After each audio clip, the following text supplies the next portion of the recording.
Bem, antes de iniciar o assunto direito de licitações, eu queria só responder aqui brevemente com vocês a prova e tirar alguma eventual dúvida, tá? O resultado foi muito bom e, enfim, vamos aqui ver o que foi cobrado. Primeira pergunta, eu coloquei todos certo e errado para, enfim, trazer mais itens, né? Se fosse uma prova só ABCDE, ficaria menor. Eu preferi deixar esse formato. Então, apenas a lei em sentido lato, amplo, pode ser tida como fonte do direito administrativo? Não, né? A gente tem outras fontes. A doutrina, a jurisprudência, os costumes, tá? Mas, assim, do ponto de vista formal, eu comentei com vocês que aí sim, a lei, né, ela vai ser a fonte formal do direito administrativo. Lei em sentido amplo, né? Tá certo? Mas, assim, do ponto de vista genérico, não. Nós temos outras fontes do direito administrativo, tá? A segunda, o regime jurídico administrativo, a expressão regime jurídico administrativo, como regra ampla, refere-se tanto ao regime jurídico de direito público como ao direito privado? Não.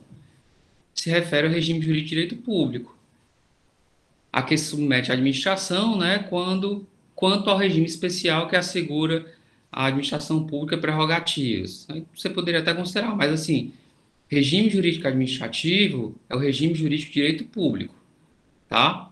Ele não é o regime jurídico de direito privado. Por isso que é errado. A terceira, o Estado e o administrado comparecem em regra em posição de igualdade nas relações jurídicas. Errado, porque eu falei que tem o princípio da supremacia do interesse público sobre o privado. Não é isso? Então, eu acho que... Enfim, os resultados foram muito bons, né? As notas 8, 9 e 10, a maioria. Tivemos, como eu coloquei ali no resultado, poucas notas abaixo da média 7, mas foram 6,4, 6,8, tá? Só tivemos uma nota que foi um pouco mais baixa, possivelmente do aluno que não esteja conseguindo acompanhar as aulas, né? Quarta, a inserção de nome, símbolo ou imagem de autoridades ou servidores públicos em publicidade de atos, programas, obras, serviços ou campanhas de órgãos públicos fere o princípio da impessoalidade? Ok, verdadeiro, certo, né? Não é ofensa ao princípio da publicidade, como eu estava querendo colocar, e eu discuti isso muito com vocês, né? A quinta, o nepotismo corresponde. Deixa eu ver, tem pergunta aqui no chat, eu nem sei o que é. Ah, ok. Só bom dia. Nepotismo, né? Corresponde à prática que pode violar o princípio da moralidade. Ok. A esse respeito, de acordo com a jurisprudência do Supremo, seria inconstitucional o ato discricionário do governador que nomeasse parente de segundo grau para exercício de cargo de secretário de Estado. Falei para você que não, é errado, porque o Supremo entende que para os cargos políticos, né, de secretário, de Estado e município ou para de ministro, há essa discricionariedade do chefe do executivo, mas só para esses cargos políticos, os outros não. Tá? Então, quer nomear um assessor, sei lá, um subsecretário disso ou daquilo, um diretor de um órgão qualquer, isso não pode ensejar a nomeação de parentes, sob pena de ser enquadrado como nepotismo. Então, está errado. A sexta, a obrigação dos órgãos públicos de permitir o acesso de particulares à informação de seu interesse particular materializa, no contexto constitucional brasileiro, um dos aspectos do princípio da publicidade. Ok, deriva aí da ideia de transparência, tá? A sétima, o núcleo do princípio da eficiência é a procura de economicidade e da produtividade, o que exige a redução de desperdício do dinheiro público, bem como impõe a execução de serviços com presteza e rendimento. Ok, enfim, relação aí do princípio da eficiência, tá? Meramente conceitual. Oitava, considere que uma lei estadual do Acre institua, com caráter de autarquia, o Instituto de Polícia Civil, com o objetivo de oferecer formação e aperfeiçoamento dos servidores ligados à Polícia Civil. Nessa situação, a criação do Instituto representa um processo de descentralização, visto que implicaria a criação de entidade administrativa estadual indireta? Correto, né, pessoal? Isso não é desconcentração, porque a desconcentração é dentro de uma mesma pessoa jurídica, tá? Então, assim, o Estado está criando uma autarquia, é uma descentralização, e está outorgando essa autarquia a o desempenho, né, de atividade de formação de servidores aí, no caso, servidores da polícia, tá bom? Qualquer dúvida, vocês podem ligar o microfone, levantar aí a mão, tá certo? 9. Os órgãos públicos podem ser criados e extintos livremente por decreto do chefe do executivo. Falei que não, né? A lei está na Constituição, é a lei que vai determinar a criação de órgãos públicos, tá? 9 ou 10. A personalidade jurídica da sociedade de economia mista nasce concomitantemente à edição da lei que autoriza a sua criação? Não, a lei só está autorizando, ela não está criando.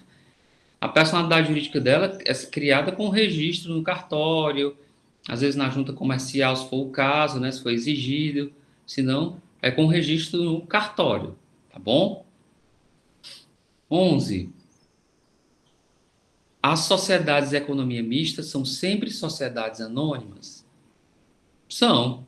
Lembra que eu falei da diferença de empresa pública para a sociedade de economia mista? A empresa pública pode ter qualquer forma societária e a sociedade de economia mista tem que ser SA, tá bom? Apesar de que na prática eu só conheço empresa pública SA, né? 12. O poder regulamentar, regra geral, tem natureza primária e decorre diretamente da Constituição, sendo possível, decorre da Constituição, né? Sendo possível que os atos expedidos inovem no ordenamento jurídico. Está errado, né? Não, o poder regulamentar ele decorre lá da lei, não decorre da Constituição. Tá? Ele tem natureza secundária e não pode haver inovação, é uma mera explicitação do conteúdo da lei. Ele não vai além, não vai trazer coisas que a lei não tinha trazido e ele vai lá, está inovando. Ele vai só regulamentar na forma da lei, tá bom? 13. Um servidor do Tribunal Superior Eleitoral determinou a seus subordinados que eles deveriam tomar mais cuidado com o horário e que atrasos superiores a 10 minutos não seriam tolerados. Tal determinação constitui exercício do poder disciplinar? Não, pessoal. Isso é o subordinado. Então tem um superior. Isso é a questão da poder hierárquico. O poder hierárquico não vai dar ao chefe o poder de controlar, né, de fiscalizar. Ele está controlando aí os seus subordinados, tá bom? Então, exercício do poder hierárquico. 14. Essa aqui eu considerei tanto certa como errada, que eu vi várias dúvidas depois, etc. O poder disciplinar é discricionário. Assim, se o administrador tiver conhecimento da falta praticada pelo servidor, terá liberdade de escolha entre punir e não punir. Bem, a priori, tá certo? O poder disciplinar, ele não pode assim escolher se vai ou não punir, tá? Assim, geralmente na discricionariedade, no poder punitivo, há uma certa discricionariedade quando são conceitos indeterminados.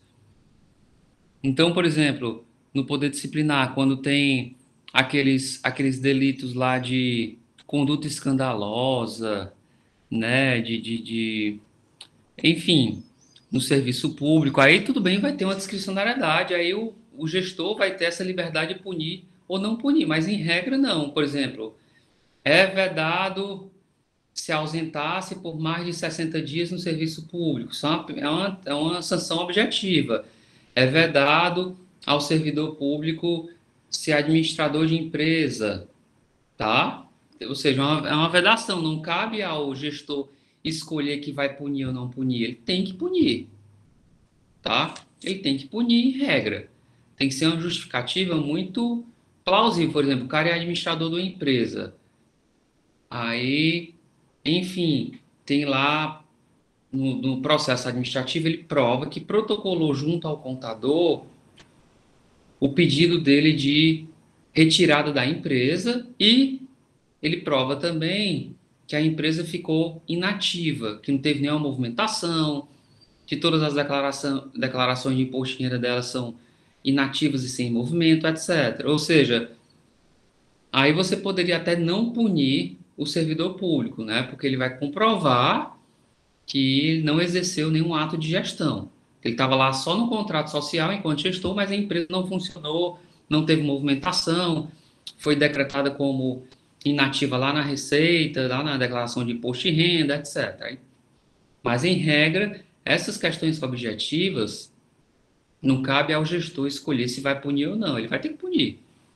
Tá? Tem que ser uma justificativa muito plausível. 15. A atividade de fiscalização ambiental é típico ato administrativo que expressa o poder de polícia, pois de respeito à restrição, à limitação e ao condicionamento e à ordenação de atividades empenhadas por particulares. Ok. Aí fiscalização, ato do poder, né? Ato do poder de polícia, tá? 16. Ato administrativo é aquele praticado no exercício concreto da função administrativa pelos órgãos do Poder Executivo ou pelos órgãos judiciais administrativos. Ok. Assim, um Tribunal de Justiça Estadual, quando concede férias aos seus servidores, desempenha função administrativa. Correto. Tá? A gente discutiu muito essa questão de função judiciária, função administrativa e tal. 17. Com fundamento no atributo da auto-executoriedade, a administração pode apreender mercadorias ou interditar estabelecimento comercial sem autorização do Poder Judiciário. Verdadeiro. Eu falei que o único ato da administração que precisava de autorização do Poder Judiciário, intervenção, é a cobrança da multa. A imposição não, mas a cobrança. Impõe uma multa de trânsito, impõe uma multa ambiental, impõe uma multa tributária, mas assim, cobrar a multa tem que ser através de um processo de cobrança, uma execução fiscal. Tá? 18. Em regra, os atos administrativos são informais, o que atende à demanda social da desburocratização da administração pública? Não, são formais, né? Ato administrativo está lá na lei, tá certo? Todos os requisitos, a competência, finalidade, forma, etc. Não tem nada de informal, não. Somente o Poder Judiciário tem a prerrogativa de invalidar um ato que contém um vício de legalidade? Não, a administração pública também pode, né, pessoal? Ela não pode exercer a sua autotutela? Ok? Então, o 18 está errado e o 19 também. 20. Os atos administrativos com vício de legalidade podem ser tanto anulados quanto revogados? Errado, pessoal. Ele pode ser anulado. Revogado não é vício de legalidade. Revogação é quando não tiver conveniência e oportunidade, mas aquela situação jurídica administrativa. Tá bom? Não tem nada a ver com a revogação, não tem nada a ver com vício de legalidade. Então tá errado. 21. Paulo, servidor público do TRE, coloquei órgão federal, até para facilitar a questão, conduziu um veículo oficial quando atropelou Maria, causando ferimentos e morte. Eventual ação de reparação de danos a ser proposta em decorrência do fato deve ser feita em face do órgão? Não. A ação em face da pessoa jurídica, pessoal. Pessoa jurídica é união, né? Não é contra o órgão. O órgão não tem personalidade jurídica. Lembra que eu expliquei isso aqui e repeti ostensivamente. Tá bom? Não é contra o Poder Judiciário. O Poder Judiciário não é pessoa jurídica. O Poder Judiciário faz parte da União ou do Estado, se for o Poder Judiciário estadual. Tá bom? 22. Suponha que em determinado local onde haja prática reiterada de roubo tenha ocorrido um latrocínio e que a família da vítima tenha ingressado com ação judicial visando condenar o Estado a ressarcir danos morais e materiais. Nessa situação, a responsabilidade é objetiva, visto que está caracterizado um dever específico de agir de forma a evitar um dano? Errado, tá? Pessoal, lembra que eu falei que nós temos a responsabilidade civil objetiva e subjetiva? Na objetiva, ela ocorre quando há um ato do Estado, um fazer estatal, ou seja, o Estado, um agente do Estado atirou, um agente do Estado atropelou, um agente do Estado expediu um ato administrativo arbitrário, um agente do Estado, professor, esculhambou o aluno. Isso é um agir, é um fazer. Nesses casos, a responsabilidade civil, em regra, ela vai ser objetiva. A responsabilidade subjetiva é pela omissão. Então, aí, ó, supõe que em determinado local onde haja prática reiterada de roubo, está havendo roubo, tá? Ou seja, a polícia sabe que está tendo roubo, as pessoas fazem BO, etc. E aí ocorreu um latrocínio, que é um furto seguido de morte.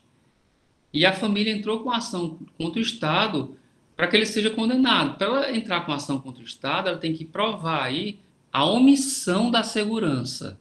Ora, se ela prova, né, que é um local que tem muitos assaltos, reportagens da própria polícia, ó, a polícia, essa região é muito perigosa, nós vamos colocar mais patrulhamento, nós vamos comunicar a companhia de energia para melhorar a iluminação, nós vamos, enfim, não interessa, mas se o próprio Estado tem ciência e a parte consegue produzir essa prova, tá bom? Nesse caso, ela está aí com o aspecto culpa sendo implementado, né? Que na responsabilidade subjetiva não precisa do dano, né? Tudo bem, tem um dano moral, a familiar faleceu, o nexo causal faleceu em razão de omissão do Estado e a culpa porque o Estado tinha ciência que o local era perigoso, não tomou nenhuma política pública para tentar mitigar, diminuir o risco de assalto, de homicídio naquela localidade, tá? Ok? Então, a responsabilidade civil, no caso, é subjetiva. Perguntas? Alguém me fez a pergunta disso pelo WhatsApp, pediu para eu comentar o item com mais calma, eu estou aqui comentando. Foi satisfatório o comentário? Querem que eu toque em mais algum assunto? Estou por aqui. Tá não, professor, você não tá aí não, é só um holograma, tá? Que tá dando aula é o Luiz aí. Aí você colocou um holograma com a sua voz, né? Tá bom. Tecnologia serve para isso também, né? Direito de regresso é assegurado ao Estado no sentido de dirigir sua pretensão indenizatória quanto ao agente responsável pelo dano, desde que ele tenha agido com culpa ou dolo. Isso mesmo, tá? O direito de regresso é um direito que tem o Estado de responsabilizar o servidor, mas ele vai ser assegurado se ele provar que o servidor agiu com culpa ou com dolo, tá bom? E 24. No caso de dano causado por leis de efeito concreto, não se admite a responsabilidade civil do Estado? Falso, eu falei para vocês que uma lei de efeito concreto ela é equivalente a um ato administrativo. Então, se eu edito uma lei tirando a isenção fiscal de uma empresa, ou, sei lá, uma lei de efeito concreto, lei número tal, fica aprovada na Assembleia Legislativa a lei que diz que essa rua aqui, na Assembleia, na Câmara dos Vereadores, Rua Professor Felipe Braga Cagão. Desculpe a expressão, tá? Professor Felipe Braga incompetente, professor de quinta categoria. Já pensou se for aprovada uma lei dessa natureza? Primeiramente que eu vou adorar, né? Tá? Vou adorar uma lei dessa natureza, né? Contra a minha pessoa, porque aí eu vou entrar com indenização contra o município, tá certo? E achar ótimo, tá bom? Ou seja, é uma lei de efeito concreto, né?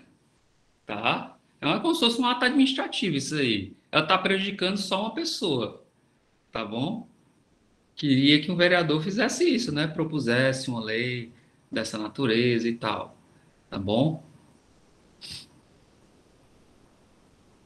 Agora deixa eu mudar a lei. A lei sei lá, se a lei fosse escrita Rua da Incompetência, caberia o Luiz mora lá na Rua da Incompetência. Ele pode processar o município? É, só poderia ser o Luiz para morar naquela rua, né? Mora lá na Rua da Incompetência, mora na rua correta ele. Aí ele, poxa, eu tô me sentindo, ó, motivo de piada e tal, meus. Caberia? O que é que vocês acham? Caberia?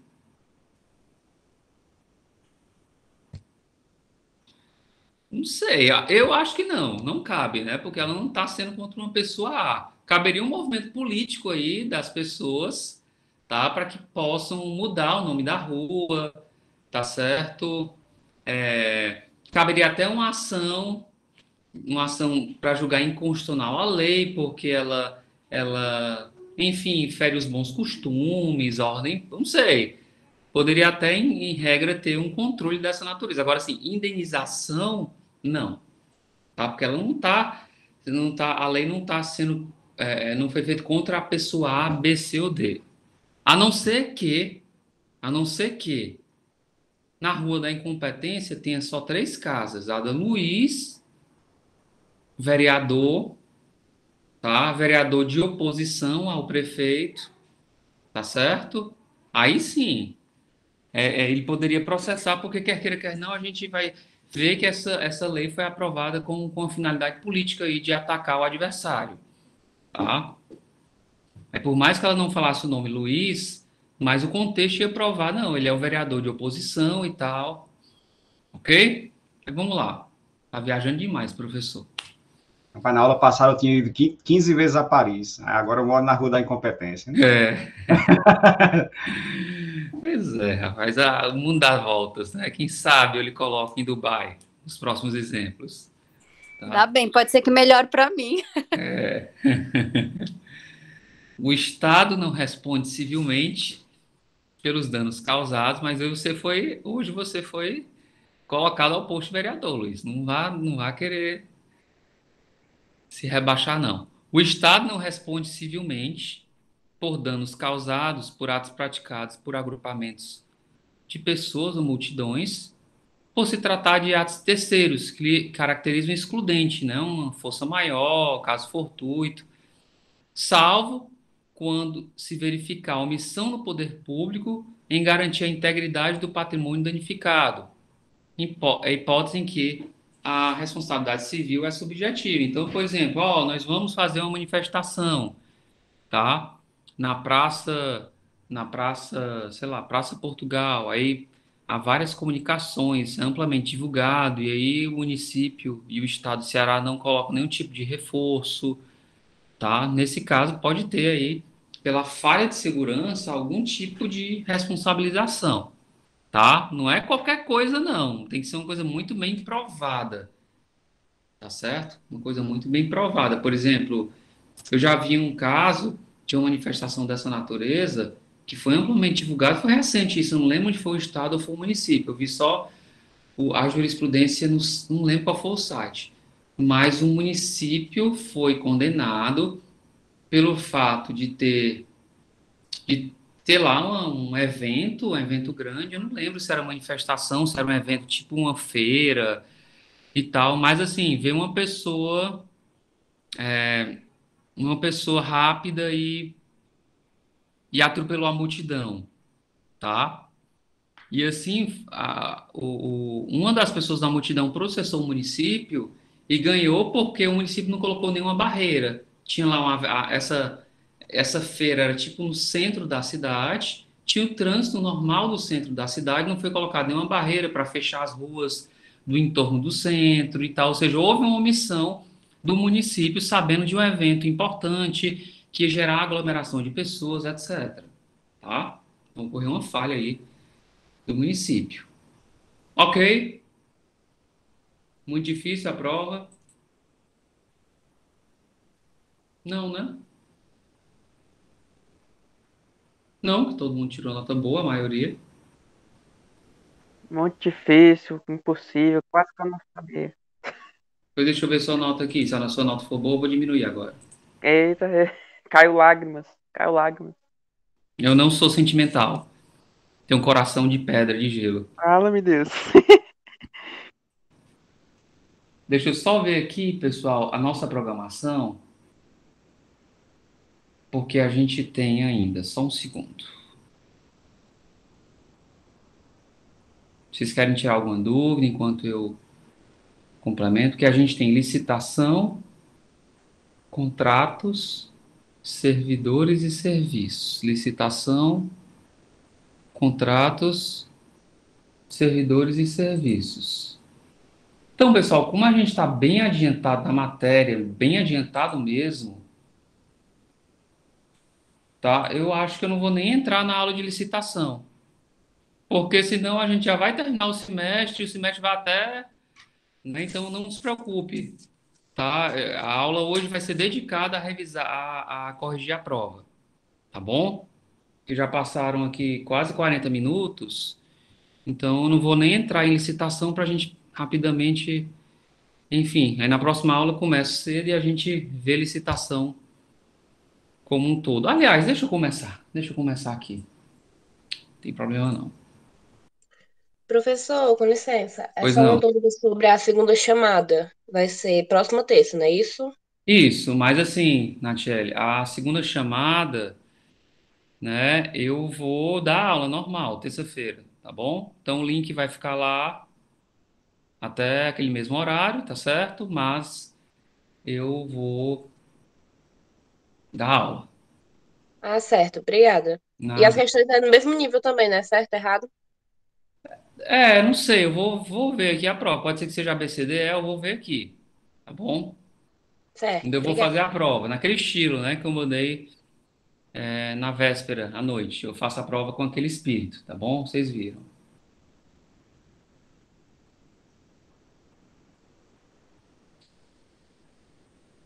Vamos aqui começar a falar de licitação.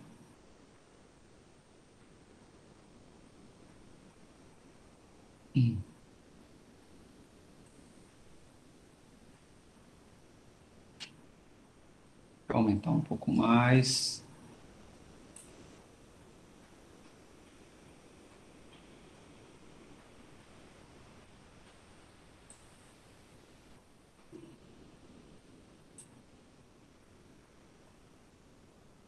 Tô querendo tirar essa barrinha aqui do meu computador, mas não tá. Enfim, tá dando para enxergar aí, né? Vamos aqui, meus amigos, falar de licitação. O que é licitação, pessoal? Eu coloquei um conceito bem simples aí de licitação, que é um processo pelo qual a administração pública contrata obras, serviços, inclusive publicidade, faz compras, vendas, né, alienações, uma vez preenchidos os requisitos mínimos necessários ao bom cumprimento das obrigações a que ele se propõe. Em outras palavras, a licitação é a forma que a administração pode comprar, vender, contratar, tá certo? Ou seja, meus amigos, a administração pública, ela não produz todos os seus bens, logicamente. Então, por exemplo, a Universidade Federal do Ceará, ela não tem que comprar papel, não tem que comprar um veículo, não tem que comprar computador, não tem que contratar empresa para fazer o restaurante universitário, empresa de segurança, empresa sei lá, empresa que vai vender o sistema de tecnologia que é utilizado, enfim, milhões de compras um órgão público qualquer ou uma pessoa jurídica, etc., tem que fazer. Vocês sabem disso. Então, tendo em vista essa necessidade preemente da administração pública, não pode, assim, eu sou o reitor, vou lá no banco da universidade, aí me saca aí R$ 1.000 que eu vou comprar ali um computador.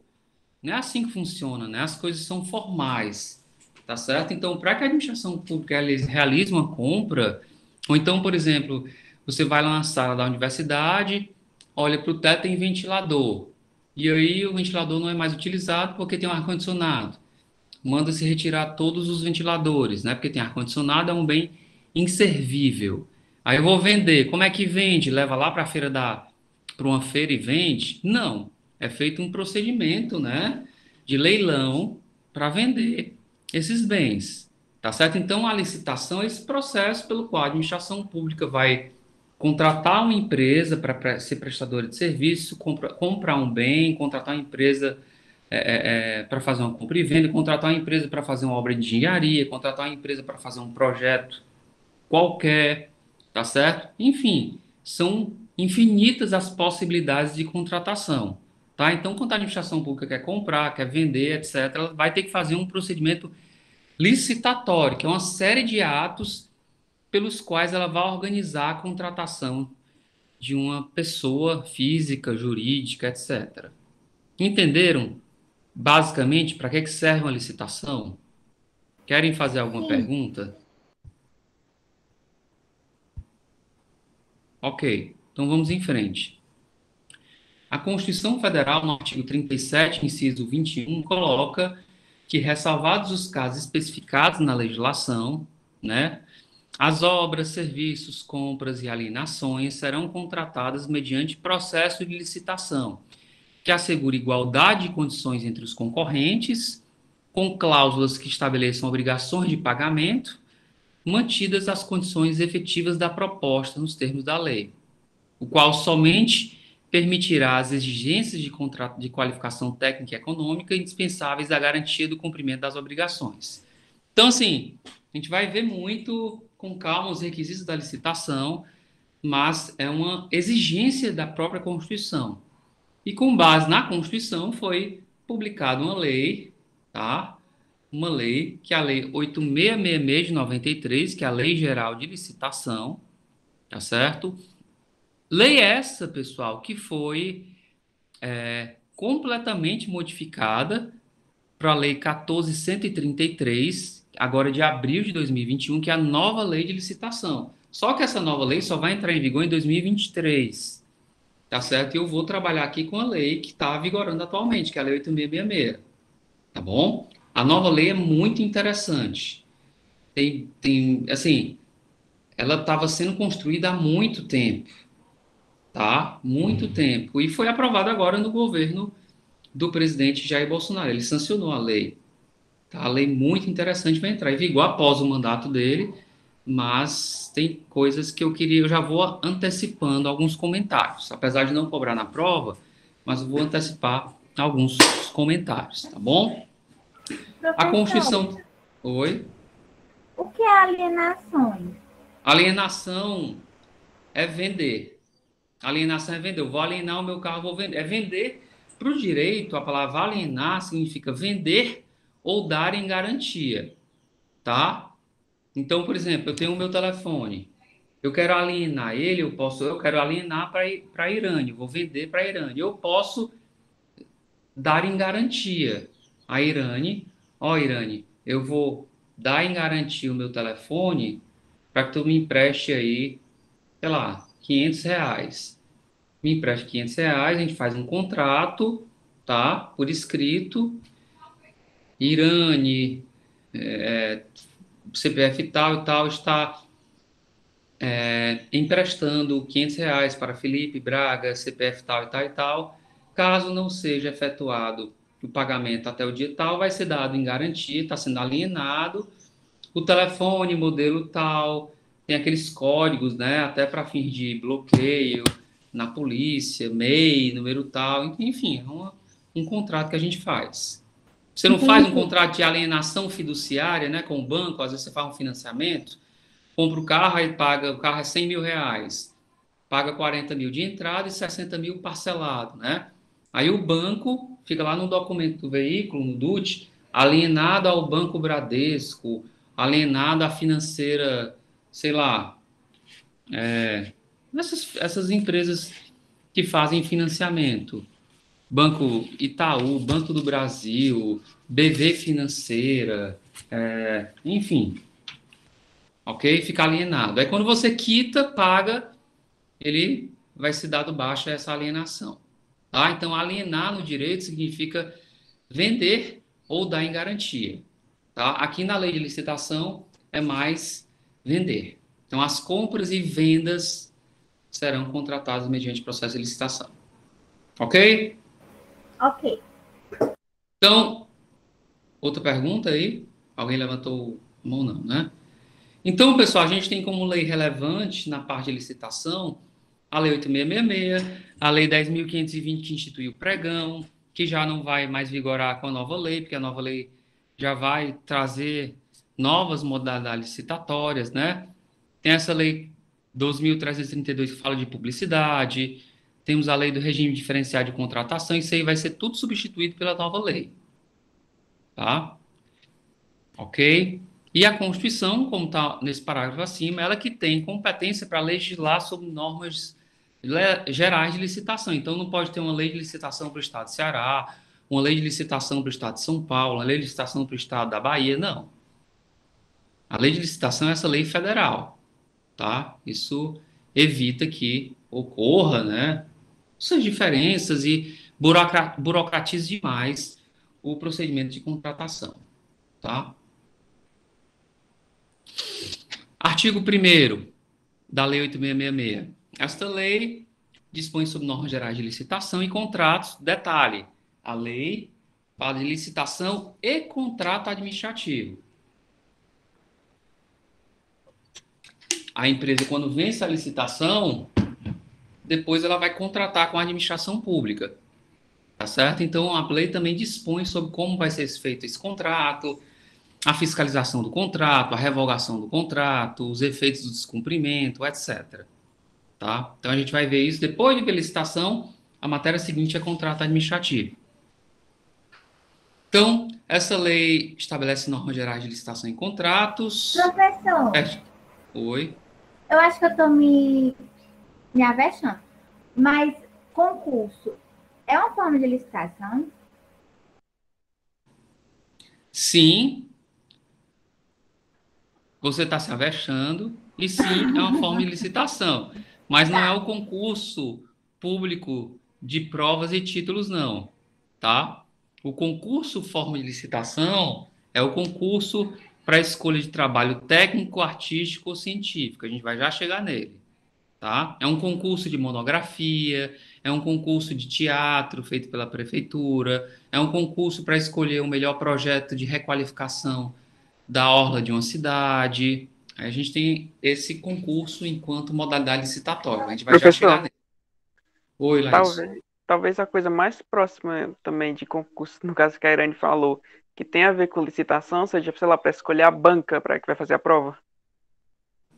Nesse caso, por exemplo, não seria uma licitação?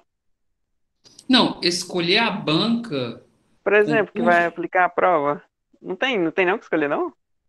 tem, mas aí não é feita uma licitação para isso. A administração pública que escolhe de forma discricionária. É discricionária? É, Entendi. tá? Então, por exemplo, vai ser feito um concurso de teatro, tá? Pela prefeitura.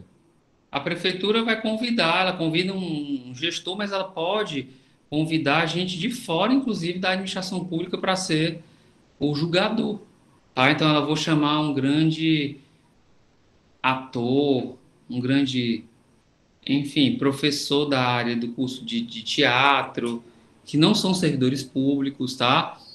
Então, assim, para a modalidade concurso, é a única modalidade que você pode chamar para fazer parte da comissão de licitação pessoas fora da administração pública. A gente vai chegar nisso lá na frente. Então, a licitação, artigo 1º, serve para realizar. Essa lei estabelece normas de licitação em contratos pertinentes a obras, serviços, inclusive de publicidade, compras, alienações e locações no âmbito do poder da União, dos Estados, do Distrito Federal e dos municípios. E dos 3 poderes, né? Do Executivo, Legislativo e do Judiciário. Também. Parágrafo único. Subordinam-se ao regime desta lei, além dos órgãos da administração direta, seja ele do Executivo, Legislativo ou Judiciário, os fundos especiais, as autarquias, as fundações públicas, as empresas públicas, sociedade de economia mista e demais entidades controladas direta ou indiretamente pela União, Estado, Distrito Federal e municípios. Ou seja, quer dizer, professor, que o Banco do Brasil, mesmo sendo uma empresa privada, ele é uma entidade da administração indireta, né? O Banco do Brasil não é sociedade de economia mista, mas é uma empresa privada, tem personalidade jurídica de direito privado. Quando o Banco do Brasil quiser construir uma nova agência, ele tem que fazer uma licitação? Tem. Quando o Banco do Brasil quiser comprar computador, tem que fazer licitação? Tem. A única coisa que o Banco do Brasil não precisa fazer, que se refere à licitação, é para a sua atividade fim. Qual a atividade fim do Banco do Brasil? Não é conceder crédito? Aí, para isso, ele não precisa fazer licitação. Assim como a Petrobras, não é vender petróleo? Para vender petróleo, a Petrobras não precisa fazer licitação. Agora, para comprar um navio, precisa. Para contratar uma empresa para, sei lá, uma empresa de auditoria, precisa fazer licitação? Precisa. E por aí vai. Ok? Perguntas? Princípios orientadores das licitações.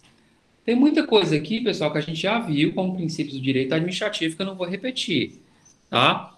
Então, a lei coloca aqui no artigo 3º. A licitação destina-se a garantir a observância do princípio constitucional da isonomia, né? Quando fala aqui em isonomia, é tratar igualmente os iguais e desigualmente os desiguais. Então, por exemplo, como é que a lei de licitação trata da isonomia? Ela, por exemplo, pessoal, ela dá prioridade como critério de desempate à empresa brasileira, à micro e pequena empresa. Isso é garantir a isonomia. Tá? Então, por exemplo, o que é critério de desempate? Digamos que a universidade queira comprar a caneta. Tá? A minha empresa, F Canetas, ofereceu pela caneta o valor de 80 centavos. Tá bom? E a empresa Faber-Castell, que é uma grande empresa, nem sei se esse é o nome da indústria, é a marca, não sei, ela ofereceu canetas para vender para a universidade de 78 centavos. Ou seja, 2 centavos mais barato que a minha. O que é mais barato? Comprar da F Canetas ou da Faber-Castell? Da Faber-Castell. Só que, como nós, do ponto de vista legal, nós fomos empates, ou seja, a nossa diferença de preço deu entre 5% e 10%, tá?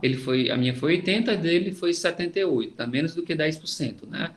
10% seria 7 centavos, 7,8 centavos, né? Então, como a diferença foi menos de 10%, a administração pública ela contrata a pequena empresa, que é para incentivar as pequenas empresas. Tá bom? Isso é isonomia. Tá? A gente vai ver um pouco mais na frente. Detalhe. Então, a licitação vinha garantir a isonomia, a selecionar a proposta mais vantajosa. O que é a mais vantajosa? É a mais barata? Nem sempre. A mais vantajosa, pessoal, pode ser a mais cara, mas, por exemplo, eu estou comprando um helicóptero. Ah, aquele é mais caro. Tudo bem, ele é mais caro, mas a autonomia de voo dele é maior. Ele é mais silencioso, a garantia dele é maior, ele tem um controle de aerodinâmica melhor, ou seja, ele tem outros requisitos que, com o preço, ele é só 100 mil reais mais caro, mas ele tem inúmeros outros instrumentos de navegação que fazem com que seja mais vantajosa essa proposta. Ele vai gastar menos combustível, tá? Ele vai, enfim, ser mais rápido. Então, já que é um helicóptero para a polícia, que precisa ser mais rápido, um helicóptero para o corpo de bombeiros e tal, é mais vantajoso comprar esse. Ok? É claro que esse vantajoso, pessoal, não é subjetivo do administrador, não. Os requisitos estão todos no edital. Tá? Os requisitos estão no edital. Por exemplo, o instrumento de navegação, pontuação de 0 a 10. Autonomia de voo, pontuação de 0 a 10. Enfim, tem uns requisitos objetivos. Quem sou eu para falar de helicóptero, né? Tá? Até porque os meus helicópteros, todos eu boto lá para o piloto, eu não quero só saber de voar. Tenho só 4, não quero saber de instrumento de navegação, não. Quero saber do dinheiro para comprar. Vamos em frente. Então, seleção da proposta mais vantajosa para a administração e a promoção do desenvolvimento nacional sustentável, tá?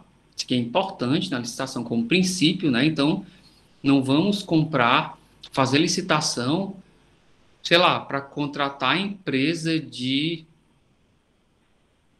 vai fazer uma queimada no terreno da União. Opa, já tá ilegal aí, queimada, né? Que diabo de desenvolvimento sustentável é esse? Vai fazer queimada? Vai fazer a limpeza, né? De forma sustentável, verificando a fauna e a flora, observando esses aspectos. Então, cuidado com esse objeto de licitação, tá? Inclusive, pode ser objeto de controle da sociedade. E será processado e julgado em estrita conformidade com os princípios básicos da legalidade, a gente já viu, impessoalidade, moralidade, igualdade, publicidade, probidade, que é a honestidade, vinculação ao instrumento convocatório, que é vinculação ao edital, tá? Instrumento convocatório ao edital, então tem que estar vinculado ao edital. E do julgamento objetivo. Julgamento objetivo não é um julgamento com base em critério pessoal do gestor, julgamento com base nos critérios do edital, tá? Então, por que minha empresa perdeu? Perdeu porque está ali no edital que vai ter isso. E não eu olhar para a cara, olhar para a cara lá da empresa A, para a cara da empresa B, não, acho que essa aqui é mais honesta. Como assim? Se ambas trouxeram certidões negativas, ambas estão todas regularizadas perante o fisco, enfim. Não pode olhar para o aspecto subjetivo, tá? Outro princípio que está no parágrafo 1º é que é vedado aos agentes públicos admitir, prever, incluir, tolerar nos atos de convocação do edital cláusulas e condições que comprometam, restringem ou frustrem o seu caráter competitivo. A competitividade é outro princípio da licitação. Eu já advoguei muito com licitação e eu ajuizava ações no Brasil inteiro de empresa que eu prestava assessoria, que ela trabalhava com importação de tubo de ferro fundido da China, há muitos anos isso, né?